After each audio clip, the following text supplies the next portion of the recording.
গৌৰৱ গগৈ আজি এজন মানুহে যেতিয়া ইলেকশ্যনত ইমান বেয়া ফলাফল দেখুৱাব মইতো যদি এজনো যদি বিধায়ক নাপালোহেঁতেন আমাৰতো এজনৰ পৰা দুজন হ'ল গতিকে মোৰ পদত্যাগৰ প্ৰশ্নটো নাহিলে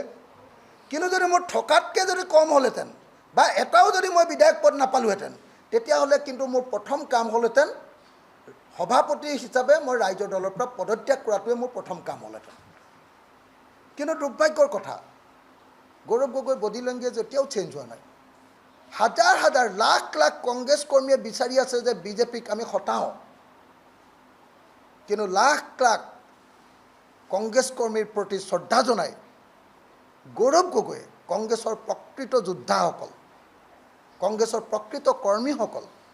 কংগ্ৰেছৰ প্ৰকৃত মানুহবিলাক যিবিলাকে কষ্ট কৰি কংগ্ৰেছটো কেতিয়াও গ্ৰাছ ৰুটত গাঁৱে ভূঞে নগৰে চহৰে ৰাখি আছে তেওঁলোকৰ চেণ্টিমেণ্টটো এতিয়ালৈকে বুজিবলৈ চেষ্টা কৰা নাই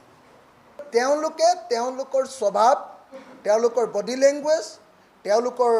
যেটো কি কয় অহংকাৰ সেই অহংকাৰটো কমাব পাৰিলে আমাৰ ভাল দিন আকৌ ঘূৰি আহিব নাই মই যেটো ক'লো সেইটোৱে আৰু অৰ্থটো মোৰ কথাটোৰ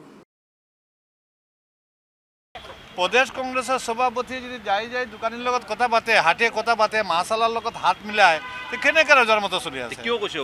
অখিল গগৈ এনেকুৱা কিমান কৈ থাকে নতুন কৈ আছে নেকি কিন্তু তেওঁ কৈছে যে বডি লেংগুৱেজ চেঞ্জ কৰিব লাগিব সাহাবী গুণত থাকে গৌৰৱ গগৈ সাহাবী বুলি কৈছে সাহাবী খাৰা ইস্তি খাৰা হৈ থাকে ইস্তি